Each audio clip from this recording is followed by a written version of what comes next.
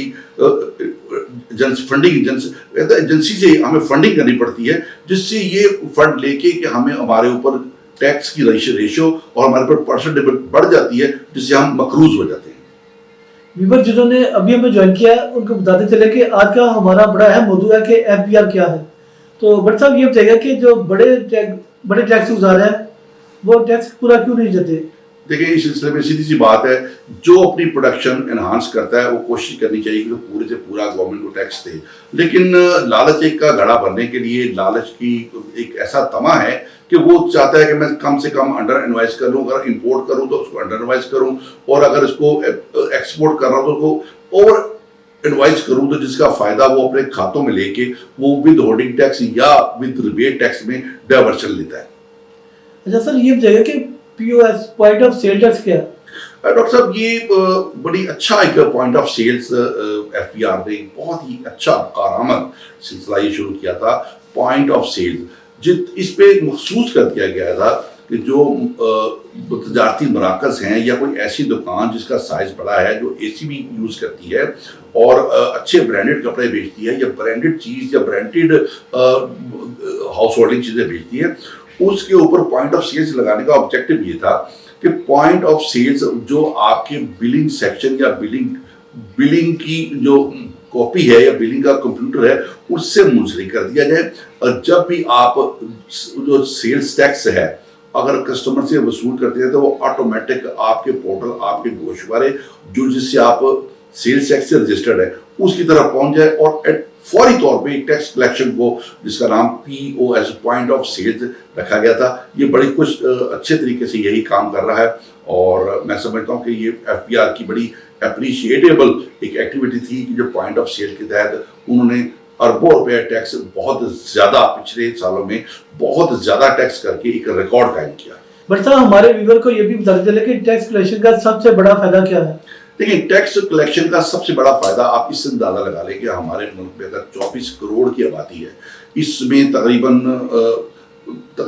28% لوگ، تو میں سمجھتا ہوں کہ اگر وہ کچھ پڑھے لکھے ہیں تو باقی جو 77% پڑھے لکھے نہیں ہیں، جو میٹرک سے انڈر میٹرک ہیں، وہ اس ٹیکس کی امپورٹنس کو سمجھتے نہیں۔ ان کی بحالی، ان کی بہتری، ان کو ہیلتھ ڈپارٹمنٹ یا ان کو ایک ویلفیئر اسٹیٹ کی جو ایکٹیویٹیز ہیں ان کے معاملات کو فراہم کرنے کے لیے ہمیں ٹیکس لینا پڑتا ہے۔ جتنی انڈسٹری ہماری اچھی ہوگی اتنا ہم ٹیکس وصول کر کے ان لوگوں کو پال سکیں گے۔ بٹ صاحب، کیا وی آئی پی کلچر کا نفاذ پاکستان میں ہونا چاہیے؟ یہ بڑی اچھی بات کی آپ نے ڈاکٹر صاحب۔ میں سمجھتا ہوں کہ لاہور چیمبر آف کامرس، جس کی پیداوار میں ہمارے ایکس پرائم منسٹر میاں محمد شہباز شریف صاحب اور ہمارے وزیر خزانہ اسحاق ڈار صاحب اور اس کے ساتھ ساتھ بڑے لیڈران جن میں افتخار ملک صاحب کا نام لینا بھی میں ضروری سمجھتا ہوں، انہوں نے پاکستان میں ٹیکس گزار اور ٹیکس گزار لوگوں کی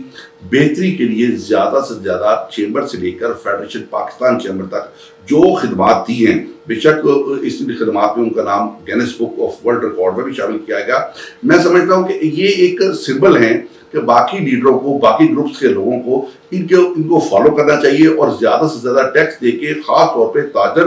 اور تجارتی لوگوں اور انڈسٹری کے لیے زیادہ سے زیادہ ایف بی آر کے ساتھ معاملات طے کر کے زیادہ سے زیادہ ان کے فوائد اور ان کی بہتری کے لیے کام کرنی چاہیے۔ پچھلے دنوں میں کچھ لوگوں نے اب ٹیمپر کر کے یہ آبزرویشن کی کہ ہم نے ایف بی آر کے ساتھ معاملات طے کر کے کہ ہم نے ایف بی آر کو کنونس کر کے ایک دکان اور ایک دکان کو ٹیکس سے فری قرار دیا۔ تو میں سمجھتا ہوں کہ یہ لوگوں نے صرف اپنے نام پہ ٹیمپرنگ کی۔ یہ کریڈٹ صرف افتخار ملک صاحب کو جاتا ہے کہ جنہوں نے بہت زیادہ محنت کر کے فیڈریشن پاکستان چیمبر اور طارق سعید صاحب جو اس وقت دنیا میں تو موجود نہیں ہیں لیکن ان کا بھی ذکر کرنا بہت ضروری سمجھتا ہوں کہ انہوں نے افتخار ملک صاحب ساتھ مل کے جتنا اہم کام اس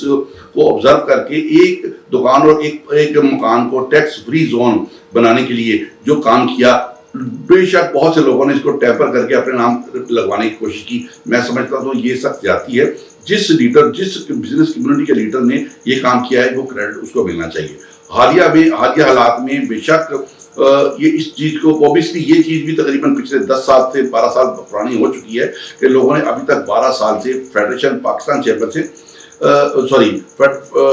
بورڈ آف ریونیو سے انجوائے کیا اس چیز کو, ایک دکان اور ایک مکان کو فری انجوائے کیا وداؤٹ ٹیکس. لیکن اب جو اپ کمنگ ڈاکٹر صاحب جو پالیسیز آ رہی ہیں اس میں ایک دکان ہے, اس کی بل کی تفصیل اور ان کی ایکٹیویٹیز کو آبزرو کر کے ان کو بھی ایک فکس ٹیکس لگانے کی تجویز پہ کی جا رہی ہے. میں سمجھتا ہوں کہ یہ ٹیکس